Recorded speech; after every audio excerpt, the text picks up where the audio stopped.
저는 오늘 마가복음 8장 10절에서 21절 말씀으로 보아도 보지 못하는 사람들이라는 제목의 말씀을 성도님들과 나누겠습니다.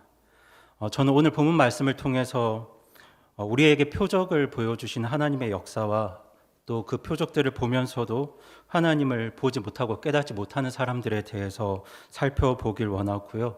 또 이것을 통해서 주님을 사랑하고 따르는 우리들의 어떤 마음과 자세를 다시 한번 살펴보고 되짚어보는 그런 시간들을 가지길 원합니다. 저는 오늘 본문을 이해하기 위해서 그 앞의 내용들을 말씀드리길 원하는데요. 오늘 본문에 앞서 마가복음 8장 1절에서 10절에서는 예수님께서 빵 7개와 물고기 몇 마리로 4천 명이 넘는 사람들을 배불리 먹이셨습니다. 사실 이런 일들은 인간으로서 불가능한 일들이죠. 하지만 예수님께서는 이런 초자연적인 기적과 능력들을 보이시면서 정말 수많은 불가능한 일들을 행하셨습니다. 예수님께서 이런 일들을 하신 데에는 여러 가지 이유가 있겠지만 아마도 가장 큰 이유는 이런 초자연적인 기적들을 통해서 예수님께서 어떤 존재인지를 사람들에게 나타내 보이고자 하셨습니다. 예수님께서는 단순히 어떤 능력 있는 사람, 능력 있는 대언자가 아니라 이 세상을 만든 창조주시고 하늘로부터 오신 하나님의 아들이신데요. 예수님은 이 사실을 나타내 보이시려고 여러 가지 이적과 능력들을 행하셨습니다. 그리고 이런 기적들을 표적이라고 합니다. 이 표적을 영어로는 사인이라고 하는데요. 성도님들 사인이 무슨 뜻인 줄 다 아실 겁니다. 우리가 운전을 하다 보면 길가에 여러 가지 표지판들이 나오는데 이쪽으로 가면 성수대교가 나오고 이쪽으로 가면 강변북로가 나오고 저쪽으로 가면 내부순환로가 나오고 이렇게 길을 알려주는 표지판들을 사인이라고 합니다. 이렇게 무엇을 보여주고 알려주는 것을 사인이라고 하는데요. 예수님께서 행하신 이런 기적들과 능력들이 모두 표적이고 사인입니다. 이 이적들이 왜 사인이냐면 이 모든 기적들은 예수님께서 어떤 존재인지를 어떤 분인지를 우리에게 보여주고 알려주기 때문입니다. 때문에 우리는 예수님께서 보이신 이 표적들을 보면서 예수님이 어떤 분이신지를 알 수 있습니다. 예수님께서 행하신 표적들을 보면 그 모든 일들이 사실 이 세상의 모든 자연 법칙들을 뛰어넘는 일들이었죠. 예수님께서는 이 세상 법칙과 자연 법칙을 넘어서는 분이셨습니다. 그분은 바람과 파도도 잠잠케 하셨고 무리도 걸으셨습니다. 어떤 의사도 고치지 못하는 수많은 사람들의 병을 고치셨고요. 안진뱅이를 일으키시고 맹인의 눈을 뜨게 하시고 또 소경의 귀도 열어주셨죠. 빵 몇 개와 물고기 몇 마리로 정말 수천 명의 사람들을 먹이셨고요. 그리고 심지어 죽은 사람까지도 살리셨습니다. 그리고 또 예수님이 어떤 분인지를 보여주는 가장 확실한 표적이 있습니다. 그것은 바로 예수님의 부활입니다. 예수님께서는 죽은 지 3일 만에 죽음의 권세를 이기시고 다시 살아나셨습니다. 이 세상 그 누구도 죽었는데 스스로 살아난 사람이 없고요. 그리고 그렇게 부활해서 지금까지 영원히 존재하는 사람은 세상에 단 한 사람도 없습니다. 하지만 예수님은 하나님의 아들이시기 때문에 죽음의 권세를 이기고 부활하셨고 지금도 하나님 보좌 우편에서 살아 계십니다. 이처럼 예수님께서 행하신 수많은 기적들은 표적으로서 그리고 사인으로서 예수님께서 어떠한 분인지를 우리에게 명확하게 보여주고 알려줍니다. 예수님이 세상의 창조자시고 그리고 하나님의 아들이라는 이 사실은 정말 수많은 표적들이 증거하고 있습니다.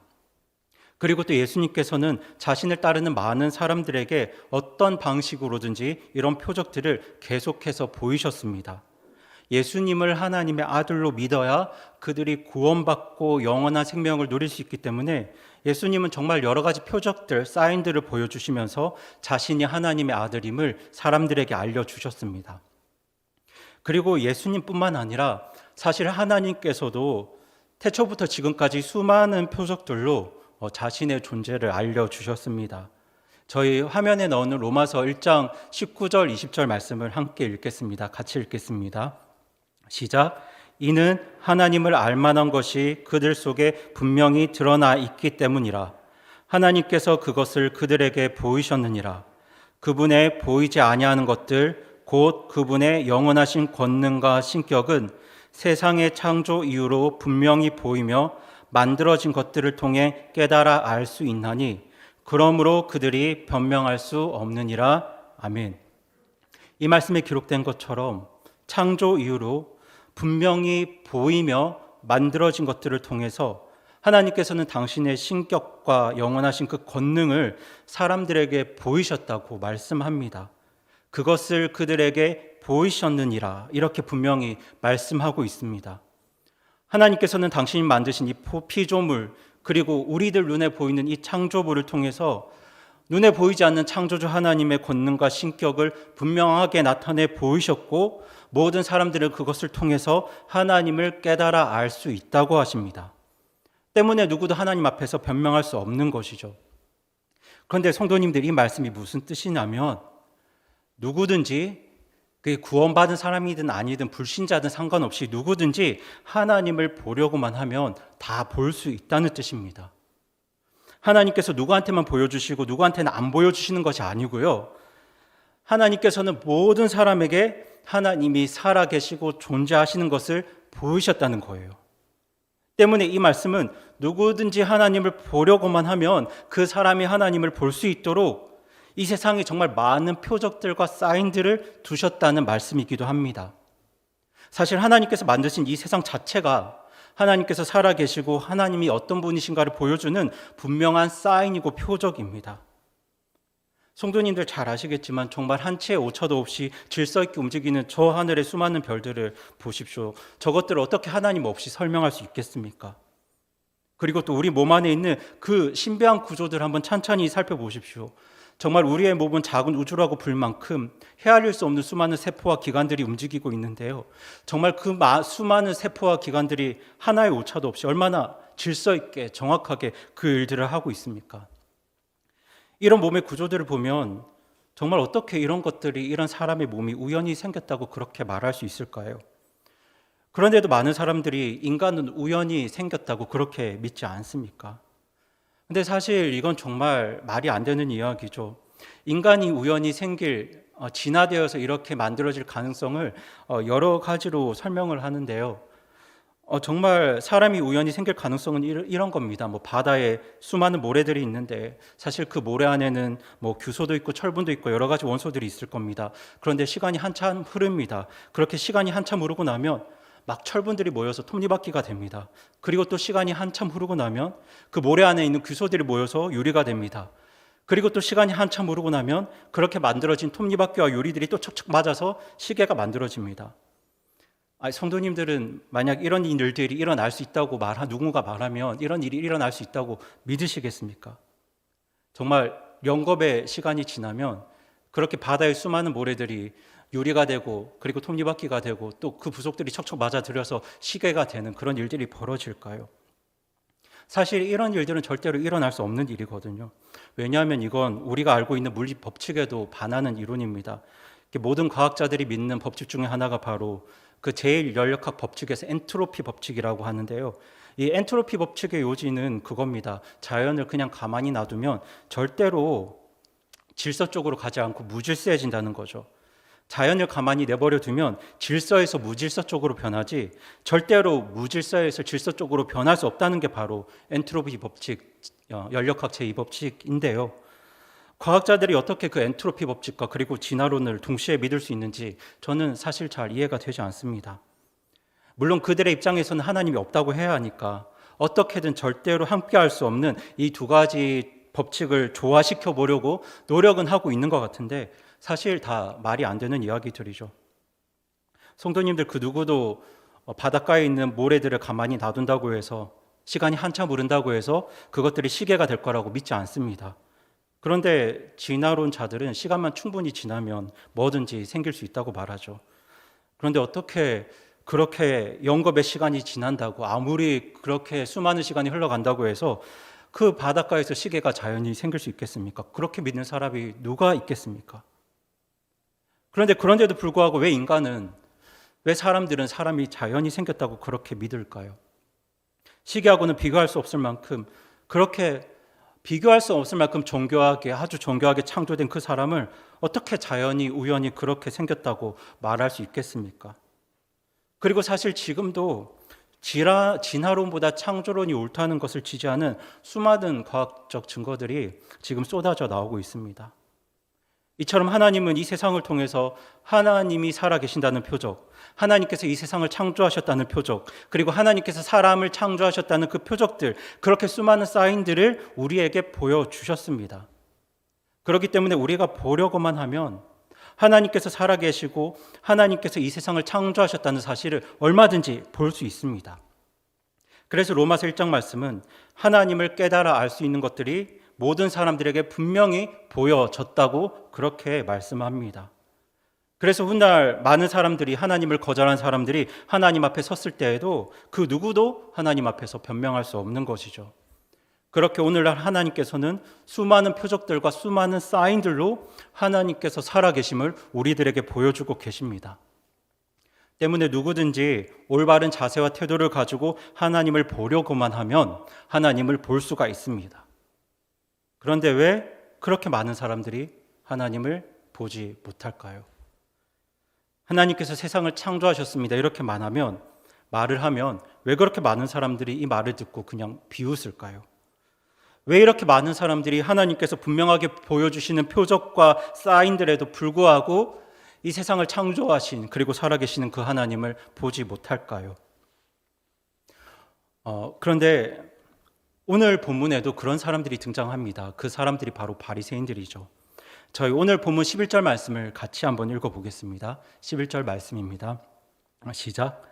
바리새인들이 나와 그분과 논쟁을 시작하며 그분을 시험하여 하늘로부터 오는 표적을 그분께 구하거늘. 지금 예수님께서는 수많은 사람들을 먹이신 이적을 행한 직후에 예수님께서 그 이적들을 행하신 직후에 바리새인들이 예수님을 찾아왔습니다. 이 마가복음 8장 전체의 어떤 흐름을 보면 바리새인들이 예수님을 찾아온 이때는 수천 명의 사람들을 먹이신 기적 직후에 바로 이어지는 사건인 것이 분명합니다. 지금 바리새인들은 바로 조금 전에 예수님께서 행하신 표적과 이적들을 보고 들었습니다. 바로 조금 전에 예수님께서 행하신 일들을 모두 보았습니다. 경험했죠. 그럼에도 불구하고 지금 이 사람들이 다시 예수님을 찾아와서 그들이 지금 뭐라고 말하고 있냐면 하늘로부터 오는 표적을 또 보이라고 그렇게 예수님께 요구합니다. 이 사람들은 도대체 왜 이런 요구를 하는 걸까요? 도대체 무슨 표적을 보길 원하는 것일까요? 오늘 본문에 이어지는 22절부터는 마가복음 8장 22절부터는 예수님께서 벳세다 마을의 한 맹인의 눈을 뜨게 하시는 사건이 이어지는데요. 사실 진짜 맹인은, 진짜 장님은 이 벳세다 마을의 맹인이 아니라 바로 이 바리새인들이었습니다. 성도님들, 지금 바리새인들은 분명히 예수님께서 행하신 이적들을 보았습니다. 수천 명의 사람들을 먹이신 이 기적뿐만 아니라 그 외에도 수많은 기적과 표적들을 예수님께서 행하셨고요. 바리새인들은 분명히 이것을 보고 듣고 경험했습니다. 그럼에도 불구하고 이 바리새인들이 왜 또 예수님을 찾아와서 뭐라고 말하고 있습니까? 예수님께 뭘 요구하고 있죠? 또 표적을 요구하고 있습니다. 예수님께서 이 바리새인들의 모습을 보시면서 어떤 생각을 하셨을까요? 정말 그 벳세다 마을의 그 맹인이 장님이 아니라 이 바리새인들이 진짜 맹인이고 장님이구나 이렇게 생각하셨을 겁니다. 분명히 많은 것들을 보았는데 보지 못하는 사람들이었죠. 봤는데 보지 못하는 사람들이었습니다. 그래서 예수님께서 뭐라고 말씀하십니까? 저희 12절 말씀 같이 한번 읽겠습니다. 본문 12절입니다. 시작. 그분께서 자신의 영으로 깊이 탄식하시며 이르시되 어찌하여 이 세대가 표적을 구하는가? 진실로 내가 너희에게 이르노니 이 세대에게는 아무 표적도 주지 아니하리라 하시고 아멘. 지금 예수님께서 뭐라고 말씀하시냐면 정말 깊이 탄식하시면서 이들을 위해서는 내가 아무런 표적도 주지 않겠다 이렇게 말씀하십니다. 성도님들, 왜 예수님께서 이 바리새인들에게 표적을 더 이상 주지 않겠다 이렇게 말씀하실까요? 바리새인들이 지금 하고 있는 말과 행동들이 너무 얄미워서 이렇게 말씀하셨을까요? 사실 예수님께서 표적을 안 보여주시겠다고 말씀하신 이유는 지금부터 또 아무리 많은 표적들을 보여주어도 아무런 소용이 없기 때문입니다. 장님들한테 그림책 보여줘봐야 그게 무슨 소용이 있겠습니까? 영적인 눈이 완전히 가려진 이 바리새인들한테 아무리 많은 표적들을 보여준들, 이적들을 행한들 그게 무슨 소용이 있겠습니까? 그래서 마태복음에서 예수님께서 이렇게 말씀하셨죠. 저희 화면에 나오는 마태복음 13장 14절 말씀을 같이 읽겠습니다. 시작. 이사야의 대언이 그들 안에서 성취되었으니 이르되 너희가 듣기는 들어도 깨닫지 못하며 보기는 보아도 알지 못하리라. 아멘. 이 말씀처럼 예수님께서 이 사람들에게 아무리 수많은 표적을 보여주셔도 어차피 이 사람들은 보지 못할 것이기 때문에 이제는 예수님께서 안 보여주시겠다는 겁니다. 이 사람들을 위해서는 표적을 안 보이시겠다는 것이죠. 그러면 여기서 우리가 해야 할 질문들이 있는데요. 어떤 사람들은 표적을 통해서 하나님이 보여주신 사인들을 통해서 하나님과 예수님을 발견하는데 왜 어떤 사람들은 그것을 보지 못할까요? 사실 우리와 믿음이 다른 어떤 분들은 예정론적인 견해를 가지고 이 문제들을 설명합니다. 하나님을 볼 수 있는 사람들과 하나님을 보지 못하는 사람들을 하나님께서 미리 정해두셨다고 이런 식으로 말합니다. 하지만 우리들은 그 예정론을 믿지 않습니다. 디모데전서 2장 4절 말씀은요, 저희 함께 같이 읽겠습니다. 시작. 그분은 모든 사람이 구원을 받고 진리를 아는 데 이르기를 원하시느니라. 아멘. 정말 이 말씀은 분명히 하나님께서 모든 사람이 구원받고 진리를 아는 데 이르기를 원하신다고 말씀하고 있고요. 그리고 아까 우리가 보았던 로마서 1장 말씀에서도 하나님을 알만한 것들이 어떤 사람에게가 아니라 모든 사람들한테 보여졌기 때문에 그 어떤 사람도 하나님 앞에서 변명할 수 없다고 그렇게 말씀합니다. 이처럼 하나님께서는 모든 사람들에게 자신을 나타내 보이셨고 또 모든 사람들이 구원을 받고 진리를 아는 데 이르기를 간절히 원하고 계십니다. 그런데 그럼에도 불구하고 어떤 사람들은 하나님을 발견하는데 어떤 사람들은 하나님을 발견하지 못합니다. 왜 그들이 보지 못할까요? 왜 그들은 눈앞에 보이는 수많은 표적과 사인들에도 불구하고 하나님께서 살아 계신 것과 예수님이 그리스도이심을, 메시아임을 제대로 보지 못할까요? 오늘 우리는 그 이유를 바리새인들의 모습에서 발견할 수 있는데요. 여기에 대해서 몇 가지 성도님들과 나누길 원합니다. 그 첫째가 무엇이냐면 저희 노란색 글씨 한번 읽어보겠습니다. 시작. 자기 중심성. 네. 예수님을 보지 못하는, 하나님을 보지 못하는 그 첫 번째 이유는 바로 자기 중심성 때문입니다. 자기 중심성은 자기만의 기준, 자기만의 생각, 자기만의 선입견 이런 것들을 말합니다. 그런데 이 바리새인들이 그랬습니다. 만약 이 바리새인들 생각은 이랬습니다. 만약 예수님이 진짜 하나님의 아들이라면 예수님은 이렇게 해야 하고 저렇게 해야 한다는 자기만의 기준, 자기만의 생각, 자기만의 선입견이 그 사람들에게 있었습니다. 표적에 대해서도 자기가 정해놓은 기준들이 있었습니다. 그리고 그렇게 자기 기준에 부합되지 않으면 아무리 자기 눈앞에서 어마어마한 기적들이 일어나도 그것들을 표적으로 보지 않는 거죠. 그 열왕기하 5장을 보시면 시리아의 군대 대장 나아만이 문둥병을 고치려고 엘리사 앞에 나오는 장면이 있습니다. 성도님들께서 잘 아시죠? 그때 엘리사는 문둥병을 고칠 수 있는 그 방법을 나아만에게 알려줍니다. 요르단강에 가서 7번 목욕하면 병이 나을 수 있다고 알려줍니다. 그런데 이 엘리사의 말을 듣고 나아만 장군이 크게 분노합니다. 그 분노가 열왕기하 5장 11절에 나오는데요. 우리 5장 11절 말씀 같이 한번 읽어보겠습니다. 시작.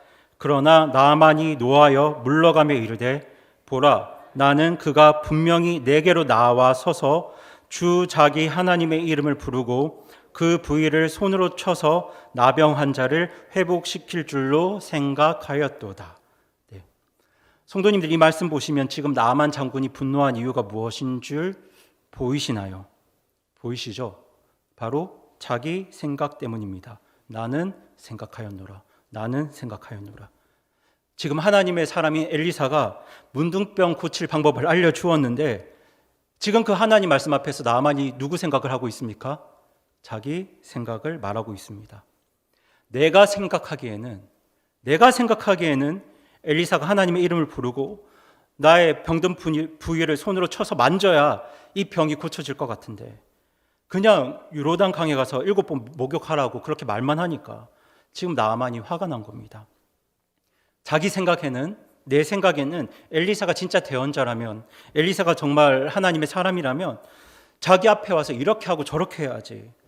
지금 강에 가서 그냥 7번 목욕만 하라고 말만 하고 보내는 게 그게 무슨 하나님의 사람이냐, 지금 이렇게 자기 생각을 하고 있는 겁니다. 그런데 지금 이 나아만의 문제가 무엇입니까? 무엇이죠? 바로 자기 생각입니다. 자기 생각이에요. 물론 성도님들, 자기 생각이 모두 나쁜 게 아닙니다. 우리는 생각해야 합니다. 그리고 하나님께서 인간에게 이성을 주신 이유도 생각하라고 우리에게 이성을 주신 것이죠. 그런데 문제가 무엇이냐면, 어리석은 사람이 하나님 말씀이 있고 내 생각이 있을 때 그 앞에서 내 생각을 고집하는 것, 이게 정말 어리석은 겁니다.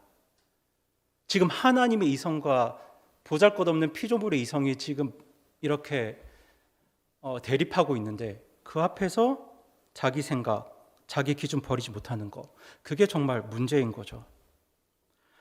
여러분, 우리가 하나님 말씀 앞에서, 그리고 하나님의 역사 앞에서 우리가 내 생각, 내 기준만 고집하면 하나님이 보이지 않습니다. 하나님의 역사가 보이지 않습니다.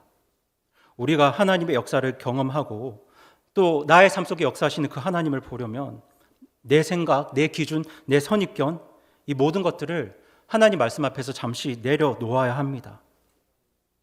원래 열왕기하 5장에서 나만 장군은 하나님 말씀 앞에서 지금 이렇게 자기 생각을 고집했습니다. 그래서 분노했습니다. 사실 이렇게만 흘러갔다면 나만 장군의 병이 고쳐지지 않았겠죠. 나만 장군도 목욕 안 하려고 했습니다. 그런데 그때 그 종들이 나와서 나아만의 마음을 누그러뜨리고 장군을 설득을 합니다. 그리고 그 말을 듣고 나아만은 자기 기준과 자기 생각 잠시 내려놓고 요단강에 가서 7번 목욕을 합니다. 그리고 그렇게 목욕했을 때 나아만이 어떻게 되었습니까? 그의 병이 깨끗하게 고침받았고 또 정결하게 되었습니다.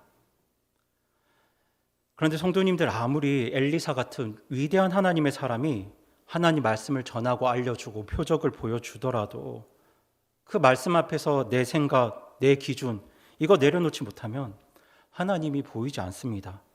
하나님의 역사는 절대로 경험할 수 없는 것이죠.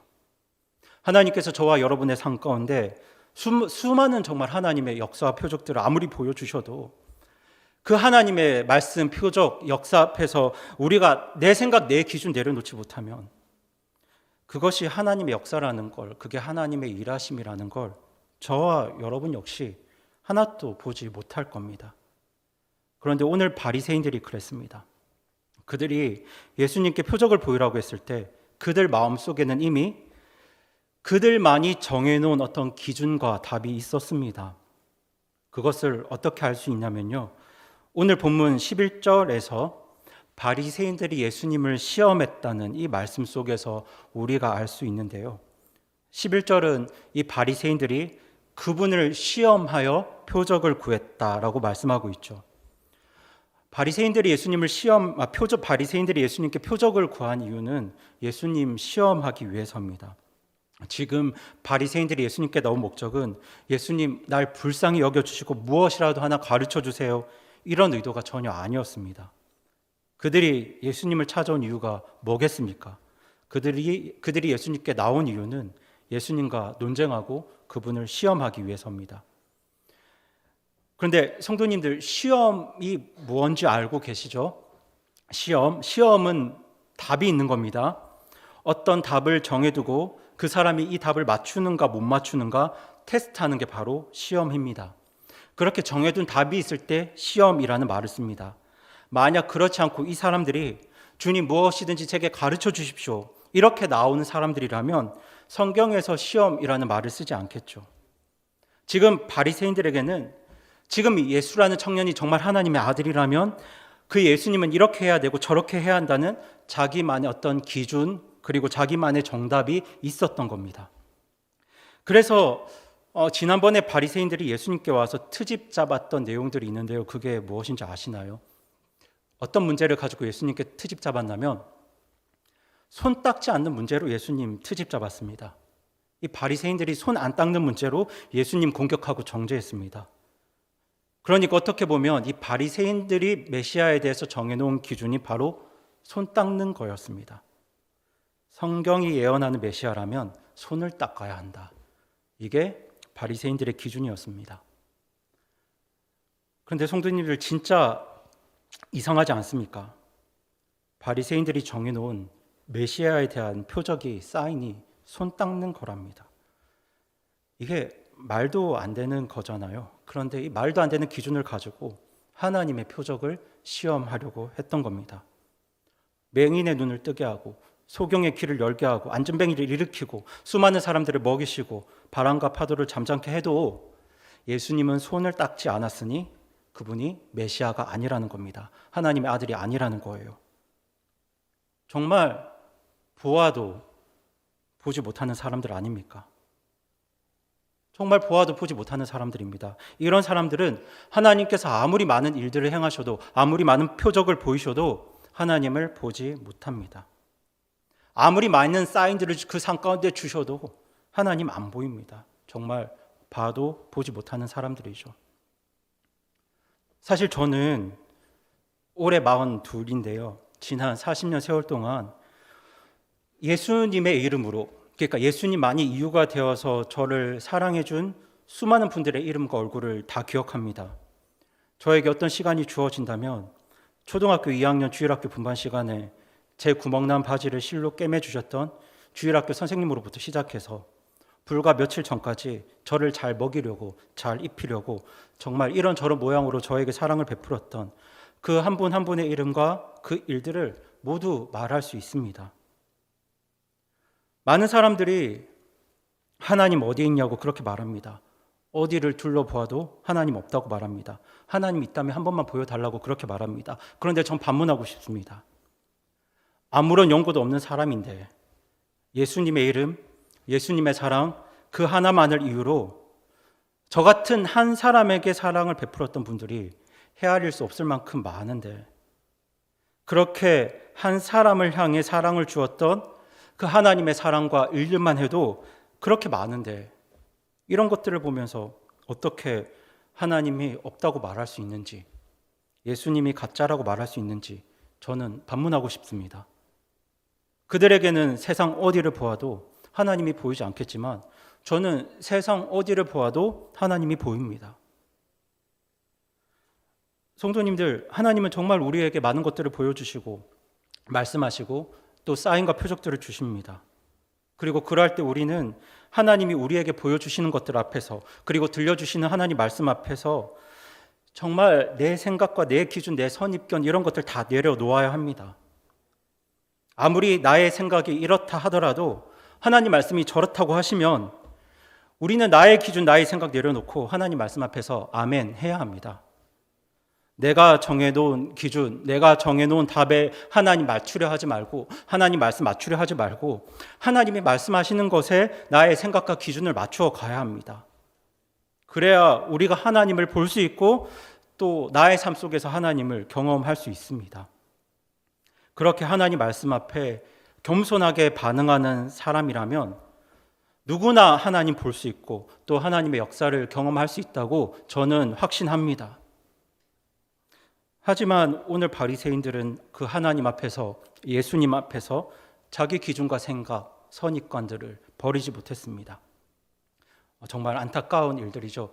저는 우리 교회 또 우리 성도님들의 삶이 그 바리새인과 같이 흘러가지 않고 정말 하나님의 생각, 하나님의 기준을 따라가서 하나님의 역사를 경험하는 또 눈으로 보는 그런 우리 성도님들, 우리 교회 되기를 간절히 소망합니다.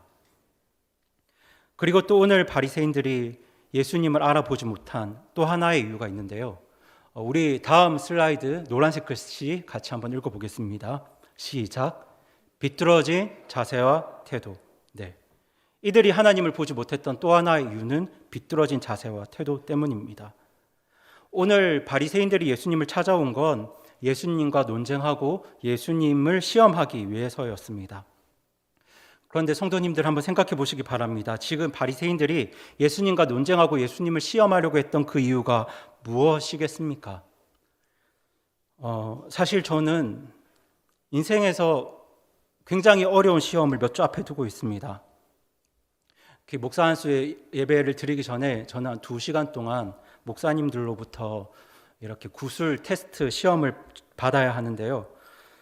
지금 전국 친교회를 준비해야 하기 때문에 그 시험을 제대로 준비할 수 있을지 잘 모르겠지만 한 2주가 지나면 저는 12분 목사님들 앞에서 시험을 당하게 됩니다. 12분 목사님들이 저를 시험하실 텐데요.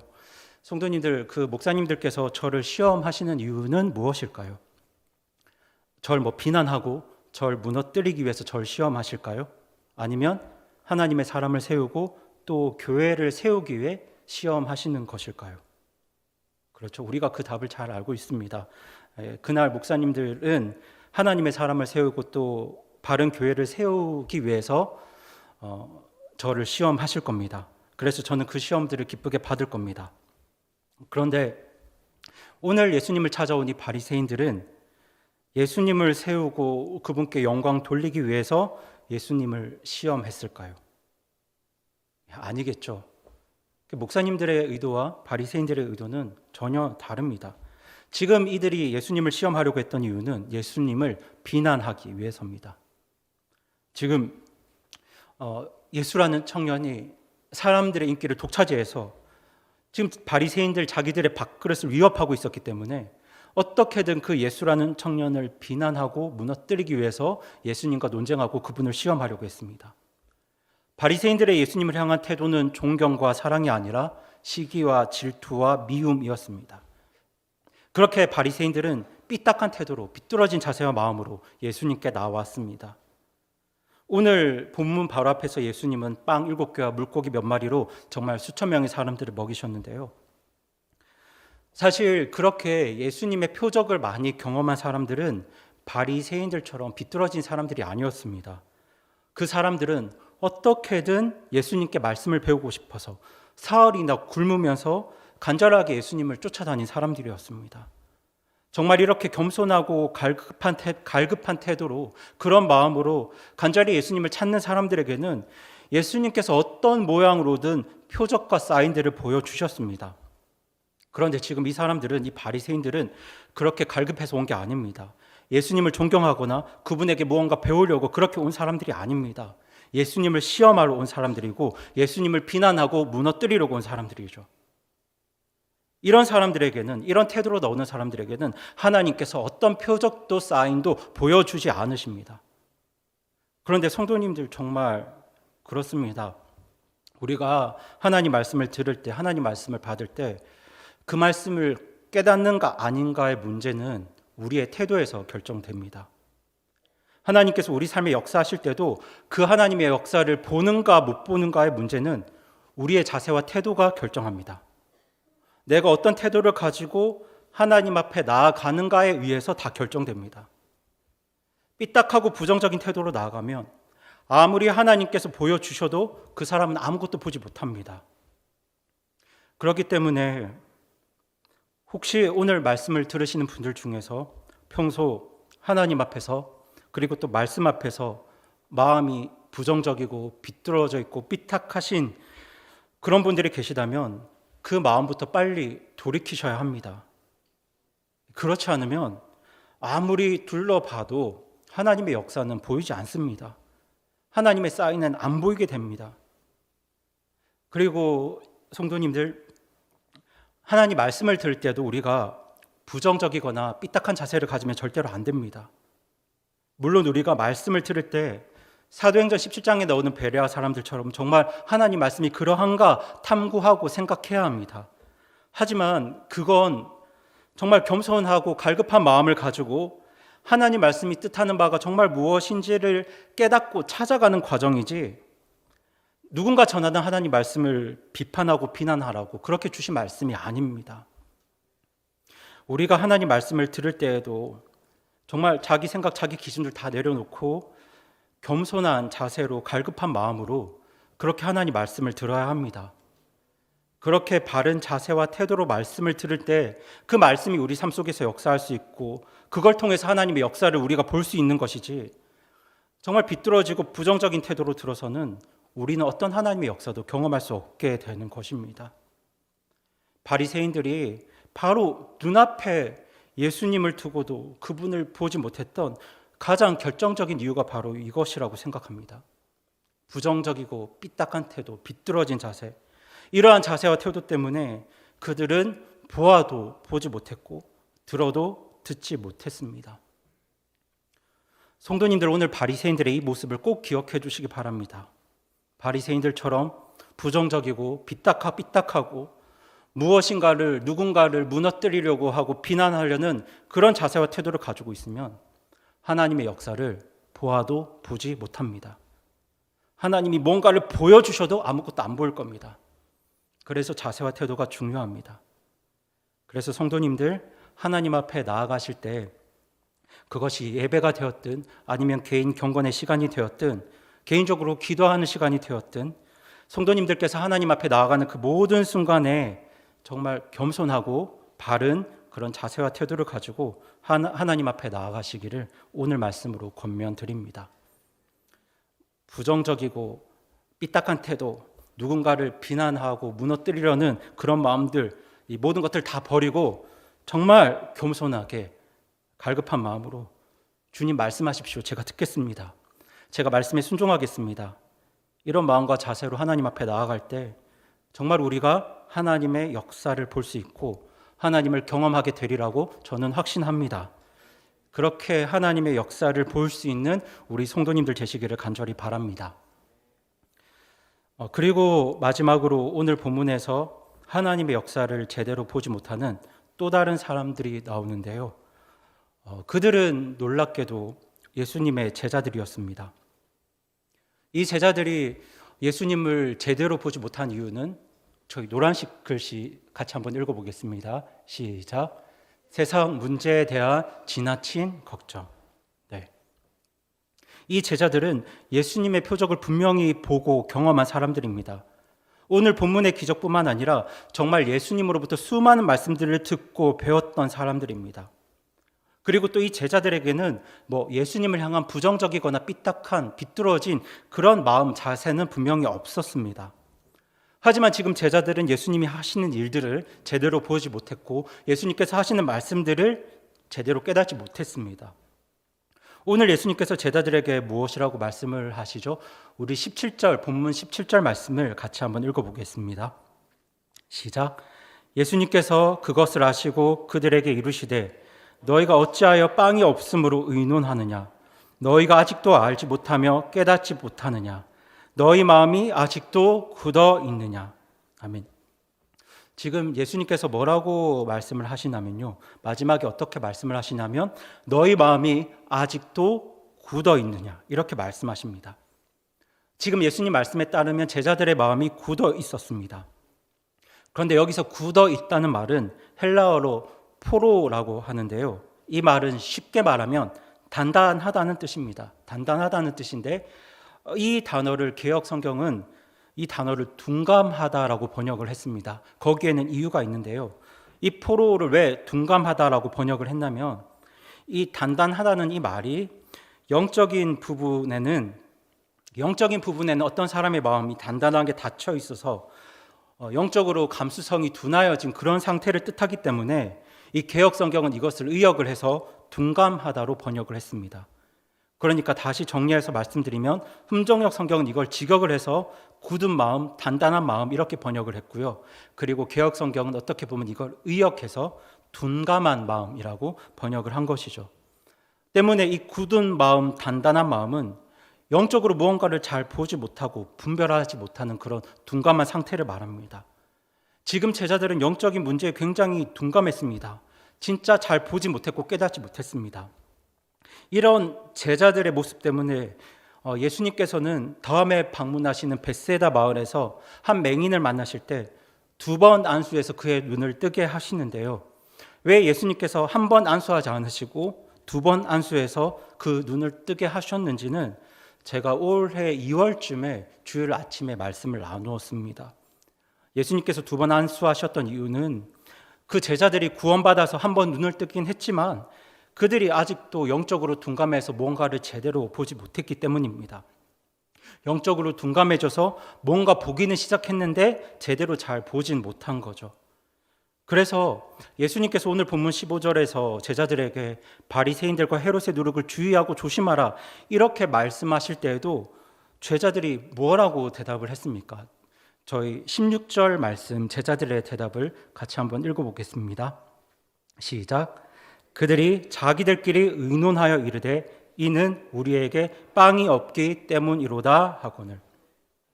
네, 지금 예수님은 바리새인들 헤롯 이야기를 하시면서 어떤 영적인 문제를 말씀하시는데, 이 말씀을 들으면서 제자들은 자기들이 빵을 안 챙겨와서 예수님께 혼나고 있다고 그렇게 생각했습니다. 지금 예수님이 영적인 문제를 말씀하시는데 지금 제자들은 빵 이야기를 하고 있습니다. 제자들이 왜 이렇게 영적으로 둔감했을까요? 왜 이 제자들은 한번 그렇게 눈을 떴음에도 불구하고 이렇게 제대로 보지 못하고 깨닫지 못했겠습니까? 제자들이 지금 이렇게 영적으로 둔감했던 이유가 다른 게 아닙니다. 지금 빵에 민감했기 때문입니다. 얼마나 빵에 민감했으면 헤롯과 바리새인의 누룩을 주의하라는 이 예수님의 말씀을 빵을 안 챙겨왔다는 그런 책망으로 들을 수 있겠습니까? 지금 이 제자들이 빵 걱정에 모든 신경이 곤두서 있으니까 지금 영적으로 굉장히 둔감해진 겁니다. 그래서 예수님께서 영적인 말씀을 하시는데 못 알아듣는 거죠. 보지 못하는 겁니다. 그런데 이 말씀을 보면 저도 참 많은 생각들을 하게 되는데요. 예수님께서 제자들에게 얼마나 많은 말씀들을 하셨습니까? 제자들이 얼마나 많은 예수님의 설교를 들었습니까? 또 얼마나 많은 예수님의 기적들을 보았겠습니까? 그럼에도 불구하고 이 제자들의 신경이 또 관심이 오로지 빵에만 쏠려 있으니까 지금 예수님 말씀을 알아듣지 못합니다. 그분의 역사를 보지 못하는 거죠. 그래서 예수님께서 제자들을 어떻게 책망하시죠? 우리 18절 말씀 같이 한번 읽겠습니다. 18절입니다. 시작. 너희가 눈이 있어도 보지 못하느냐, 귀가 있어도 듣지 못하느냐, 또 기억하지 못하느냐. 이 18절 말씀은 불신자들을 향한 책망이 아니고요, 분명히 제자들과 구원받은 성도들을 향한 책망입니다. 눈이 있어도 보지 못하고 귀가 있어도 듣지 못한다고 제자들을 책망하십니다. 눈으로 보았던, 지난 시간 눈으로 보았던 그 예수님의 표적들, 그렇게 수없이 귀로 들었던 예수님의 말씀들 기억하지도 못한다고 그렇게 책망하고 계십니다. 그런데 성도님들, 왜 제자들이 보지 못했습니까? 왜 그들이 듣지 못했을까요? 왜 그들이 지난 시간 그토록 수없이 보고 들은 것들 다 잊어버렸을까요? 바로 빵 걱정 때문입니다. 예수님께서 기적을 베푸셔서 수많은 빵들을 만드셨는데 그걸 그냥 두고 왔다는 그 빵 걱정 때문에 지난 시간 주님으로부터 듣고 보았던 그 모든 것들을 다 잊어버린 겁니다. 그래서 그들이 영적으로 그렇게 둔감해진 겁니다.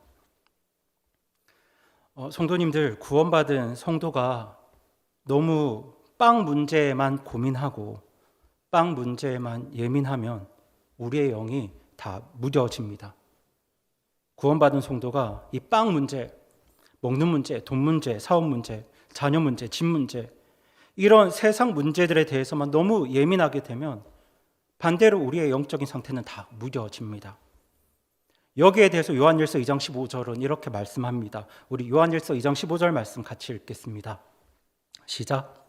세상이나 세상에 있는 것들을 사랑하지 말라. 어떤 사람이 세상을 살아가면 아버지의 사랑이 그 속에 있지 아니하니. 아멘. 이 말씀처럼 세상을 사랑하고 세상에 예민해지면, 세상 문제에 민감하게 되면 우리의 하나님을 향한 사랑과 마음은 다 무뎌집니다. 성도님들, 지금 제자들의 영적인 상태가 무뎌진 이유가 보이시죠? 빵 걱정 때문입니다. 그런데 우리가 물론 빵 걱정해야죠. 우리는 우리 삶을 위해서 계획하고 고민하면서 하루하루 그렇게 성실하게 치열하게 살아야 합니다. 하지만 제가 오늘 말씀드리고픈 건, 예수님 믿고 따르는 사람들이 지나치게 빵 걱정하고 그 빵 문제에만, 세상 문제에만 사로잡혀서 살게 되면 그 빵 걱정이 하나님을 향한 우리의 마음을 둔하게 합니다. 우리의 영성을 다 무뎌지게 합니다. 그러면 어떤 일이 일어나겠습니까? 하나님 말씀 들어도 들리지 않고 하나님 역사를 보아도 안 보이게 되는 겁니다. 지난 시간 들었던 그 하나님 말씀도 그렇게 감격하며 감동받으며 들었던 그때 그 모든 말씀들, 그리고 또 지난 시간 정말 놀랍게 나의 삶에 베풀어 주셨던 그 모든 하나님의 역사들, 그렇게 다 잊어버리게 되는 겁니다. 지금 제자들도요, 예수님의 표적을 경험한 지 지금 시간이 하루도 안 지났습니다. 예수님께서 빵 7개와 물고기 몇 마리로 수천 명 사람들 먹인 지 지금 하루도 안 지났습니다. 조금 전에 그분의 표적과 능력들을 보았습니다. 정말 바로 얼마 전에 그 예수님의 능력과 표적들을 바로 얼마 전에 경험했는데, 지금 그 빵들을 놓고 왔다는 걱정 때문에, 빵을 한 개밖에 못 챙겼다는 그 염려 때문에 지금 영적으로 다 무뎌져 있는 겁니다. 놓고 온 그 빵의 생각이 다 팔려 있으니까 그것보다 훨씬 많은 빵들을 만드셨던 예수님의 능력도 다 잊어버리고, 그분의 역사도 다 잊어버리고, 지금 내 옆에 계신 예수님이 어떤 분인지도 다 잊어버리고 더 이상 보이지 않게 된 겁니다. 오늘 제자들의 마음에 바리새인들처럼 빗나가고 비뚤어진 마음은 없었거든요. 예수님을 비난하고 시험하고 그런 마음은 없었습니다. 하지만 지금 제자들이 너무 지나치게 이 빵 걱정에 사로잡혀 있었습니다. 빵 때문에 영적으로 둔해졌습니다. 그래서 예수님 말씀도 알아듣지 못했고 예수님 행하신 표적과 말씀들 다 잊어버린 겁니다. 정말 구원받은 사람들이지만 보는데 보지 못하고 듣는데 듣지 못했습니다. 혹시 오늘 성도님들도 수많은 빵 걱정 때문에 영적으로 둔해져 있지는 않으신가요? 세상 너무 사랑하고 세상 문제에 너무 민감해서 하나님 향한 어떤 마음과 사랑과 나의 영성들이, 이런 것들이 둔해져 있지는 않으십니까? 지나친 빵 걱정 때문에 지난 시간 들었던 하나님의 말씀들, 지난 시간 경험했던 그 하나님의 역사들 다 잊어버리진 않으셨습니까? 분명히 하나님이 뭔가를 말씀하셨는데, 분명히 나의 삶 속에 하나님께서 뭔가를 행하셨는데, 수많은 걱정과 염려 때문에 우리가 보고 들은 것들 모두 그렇게 사라지고 있지는 않으십니까? 성도님들 조심하시기 바랍니다. 우리가 그렇게 빵 걱정만 하고 살면 이 제자들처럼 우리도 보는데 보지 못하는 사람들 될 수 있습니다. 그래서 성경이 이렇게 이야기를 합니다. 우리 함께 빌립보서 4장 6절 7절 말씀 같이 한번 읽겠습니다. 같이 읽겠습니다. 시작. 아무것도 염려하지 말고 오직 모든 일에서 기도와 간구로 너희가 요청할 것들을 감사와 더불어 하나님께 알리라. 그리하면 모든 이해를 뛰어넘는 하나님의 평강이 그리스도 예수님을 통해 너희 마음과 생각을 지키시리라. 아멘. 우리가 이렇게 살아야 합니다. 잊어버린 손해본 빵 걱정, 세상 걱정하면서 계속 염려와 걱정에 붙들려 있으면 들어도 듣지 못하고 보아도 보지 못합니다. 물론 우리 삶에 염려가 없을 수는 없겠죠. 걱정 안 하고 사는 건 불가능합니다. 하지만 그 염려와 걱정에 너무 매여 있지 마시고 그때는 기도하시기 바랍니다. 감사함으로 하나님께 아뢰십시오. 제가 지난주일 청년들에게 한 설교 제목이 괜찮습니다, 기도합시다 였는데요. 제자들 빵 잃어버렸지 않습니까? 빵 한 개만 챙겨왔지 않습니까? 그래도 제자들 괜찮습니다. 왜냐하면 그 빵 만드신 예수님이 지금 옆에 계시잖아요. 그렇죠? 파도가 일고 풍랑이 불어도 괜찮습니다. 왜냐하면 그 바람과 풍랑을 잠잠케 하시는 예수님이 옆에 계시잖아요. 우리가 감사할 게 뭐겠습니까? 바로 그 예수님이 우리와 함께 계시다는 겁니다. 그래서 우리가 삶에서 풍랑과 파도를 만나도 괜찮습니다. 예수님이 우리와 함께 하시고 그분의 선한 계획이 우리와 함께 하기 때문입니다. 때문에 우리는 살면서 정말 감당하기 힘든 풍랑과 파도를 만날 수도 있지만 그런 때에도 너무 그 걱정과 염려에만 사로잡혀 있지 말고 예수님께서 나와 함께 하시는 것에 감사하면서 예수님이 날 도우시기를 우리는 기도해야 합니다. 빵을 잊어버렸으면 예수님께 다시 빵을 달라고 기도하면 됩니다. 파도와 풍랑이 풀면 예수님께 이 파도와 풍랑들 잠잠케 해달라고 그렇게 기도하면 됩니다. 그렇게 염려, 걱정들 내려놓고 감사함으로 주님께 기도하면 하나님이 말씀하는 것들 들을 수 있고요. 그리고 하나님의 역사를 우리가 볼 수 있습니다. 그렇게 우리가 말씀을 듣고 하나님의 역사를 보게 될 때, 우리가 그렇게 볼 수 있을 때 하나님의 평강이 우리의 마음과 생각을 지켜주신다는 이 말씀이 우리의 삶 속에 이루어질 것을 저는 확신합니다. 오늘 말씀을 마무리하겠습니다. 정말 우리를 사랑하시고 구원하신 하나님께서는 우리들에게 정말 많은 것들 보여주셨고 또 많은 것들을 말씀하셨습니다. 우리가 이 하나님이 말씀하시는 것들 정말 제대로 잘 들을 수 있고 또 하나님이 보여주시는 것들을 제대로 잘 볼 수만 있다면 우리는 정말 그 하나님의 선하심 안에서 하나님의 계획 안에서 하나님의 복과 은혜를 누리는 그런 복된 삶을 살게 될 줄로 저는 확신하고 있습니다. 하지만 때로는 내 생각과 내 기준이 그리고 때로는 나의 비뚤어진 마음들이 때로는 세상 문제에 대한 지나친 염려가 우리로 하여금 하나님의 역사를 보지 못하게 하고 또 하나님 말씀을 깨닫지 못하게 합니다. 혹시 오늘 말씀 듣는 분들 중에 그렇게 하나님의 역사를 보지 못하고 하나님 말씀이 들리지 않는 분들이 있다면 오늘 버려야 할 것들 버리시고 하나님 보여주시는 것들 보고 또 하나님 말씀하시는 것들 들을 수 있는 복된 그리스도인의 삶을 사시기를 간절히 소망하면서 오늘 말씀 마칩니다. 함께 기도하시겠습니다.